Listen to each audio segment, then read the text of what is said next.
আপনারা যখন মেয়ে দেখতে যান, মুসলমানরা না যখন মেয়ে দেখতে যায়, মেয়েটাকে প্রথম প্রশ্ন করে, মেয়ে দেখতে কারা যায়?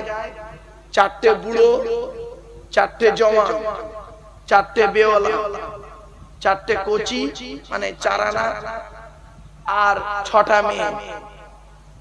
ঠিক না বেঠিক? একটা মেয়ে দেখতে গেছে এতগুলো লোক, যে বিয়ে করবে, যার সঙ্গে মেয়েটার সংসার হবে, সে যায় না। ঠিক না বেঠিক? আরে ভাই বলুন না। সে কখন যায়? হয় আগে দেখে নেয়, আর নইলে পরে গিয়ে দেখে। তাই এরা কি করতে যাবে? এদের সাথে সংসার করবে সে? নবীজি বলেছেন, নবীজির কাছে একজন ব্যক্তি এসে বলছেন, ইয়া রাসূলুল্লাহ, আমি বিবাহ করব। নবীজি বললেন, তুমি মেয়েটাকে চোখে দেখেছো? চোখে দেখেছো? যাও মেয়েটাকে গিয়ে নিজে চোখে দেখে এসো। আর আপনারা কি করলেন?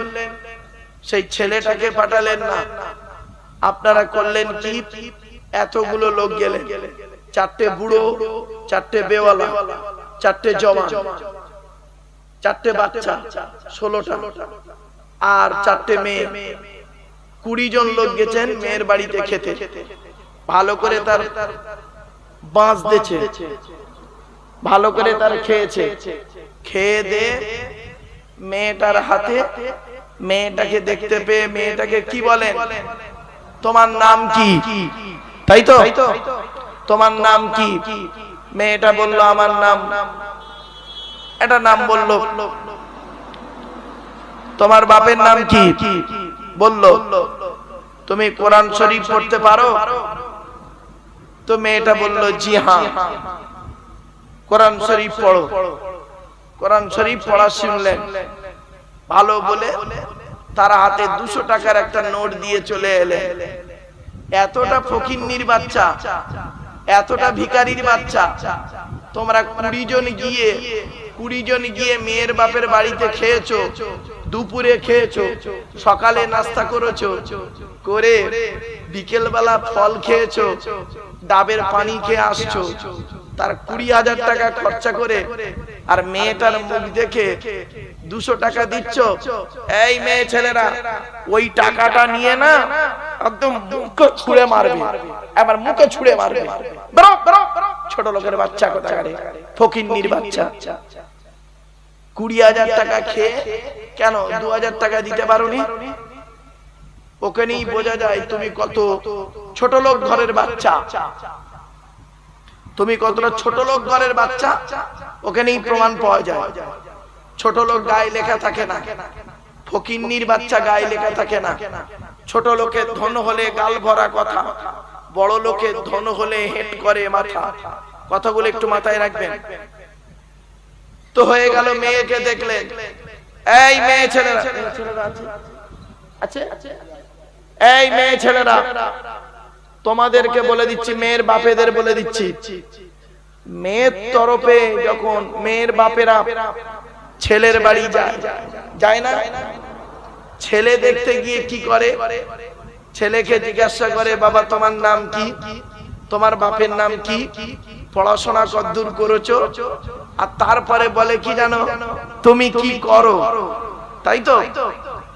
কই একবারও তো জিজ্ঞাসা করলে না, বাবা তুমি কোরআন শরীফ পড়তে পারো?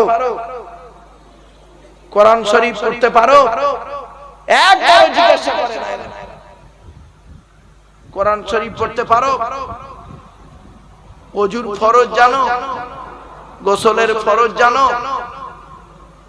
স্বামী স্ত্রী মেলামেশা করার পরে নাপাক হয়ে গেলে গোসল ফরজ হয়। গোসলের ফরজ না জানলে সারা জীবন নাপাক থাকবে। গোসলের ফরজ হলো 3টে। একবার জিজ্ঞাসা করেছেন? তা তো করেননি। এর জন্য দায়ী হলেন আপনারা।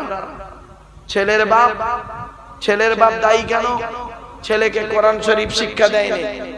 ছেলের মা দায়ী কেন? ছেলেকে কোরআন শরীফ ছোটবেলায় শিক্ষা দেয়নি। তার দলিল কি? আল্লাহর নবীর কাছে আল্লাহর নবী বলেছেন প্রত্যেক পিতামাতার দায়িত্ব হলো ছেলে এবং মেয়ের উপরে তিনটি। এক নাম্বার, ছেলে মেয়ে জন্মগ্রহণ করলে সুন্দর নাম রাখতে হবে। আপনারা ছেলেদের নাম রেখেছেন কি? নালটু, চল্টু, মল্টু, বুলটু, এই তো নাম। আচ্ছা, এটা কি মেদিনীপুর? পূর্ব না পশ্চিম? পশ্চিম। এই পশ্চিম মেদিনীপুরে চন্দ্রকোনা থানায় তাদের বাড়ি। আমি কত সালের কথা বলছি? 1994 সালের কথা বলছি। তাদের মধ্যে অনেকে বেঁচে আছে, অনেকে মরে গেছে। একজন লোক মুসলমান, একজন লোক চন্দ্রকোনা থানায় বাড়ি। চন্দ্রকোনা থানা আছে না? চন্দ্রকোনা থানায় বাড়ি। একজন লোক, তার পাঁচটা ছেলে নাম রেখেছে। শুনুন, বড় ছেলেটার নাম Newton, Dalton, Washington, Hamilton, Milton. আর নিউটনের একটা ছেলে হয়েছে, তার নাম রেখেছে ডন। বেশিরভাগ পাগল। এই পশ্চিম মেদিনীপুরের কথা বলছি। চন্দ্রকোনা থানা, গ্রামের নাম আর বললাম না। আল্লাহর নবী বলেছেন আল্লাহর কাছে প্রিয় নাম হলো আব্দুল্লাহ, আব্দুর রহমান নামটা হলো আল্লাহর কাছে প্রিয় নাম। আল্লাহর নবী বললেন ছেলে মেয়ে জন্মগ্রহণ করলে সুন্দর নাম রাখবে। দুই নম্বরে বললেন ছেলে মেয়ে কথাবার্তা বলতে শিখলে কোরআনের শিক্ষা দেবে। তুমি বাম্মা কোরআনের শিক্ষা দাওনি ছেলে মেয়েকে, ইংলিশ মিডিয়ামে পড়িয়েছো, ভালো জিনিস। বাবা, আমিও ছেলে মেয়েদের ইংলিশ মিডিয়ামে পড়াই। সিবিএসসি বোর্ডে আমারও ছেলে মেয়ে পড়ে, সিবিএসসি বোর্ডে পড়ে। একেবারে মূর্খ ভেবো না, আমি দুই দিকেই লেখাপড়া করেছি। ধর্মীয় শিক্ষাও করেছি, জেনারেল শিক্ষাও করেছি। তো এই জন্য আপনাদেরকে বলি, আপনারা ছেলে মেয়েদেরকে সিবিএসসি বোর্ডে পড়ান, দিল্লি বোর্ডে পড়ান, আইসিআইসি বোর্ডে পড়ান, বেঙ্গল বোর্ডে পড়ান, ইংলিশ মিডিয়ামে পড়ান, যেখানেই পড়ান না কেন, আপনার ধর্মের ধর্মগ্রন্থ কোরআনটা বাচ্চাটাকে শিখিয়ে দেবেন। আল্লাহ খুশি হবে। নবী বলেছেন বাচ্চাকে কোরআনের শিক্ষা দাও।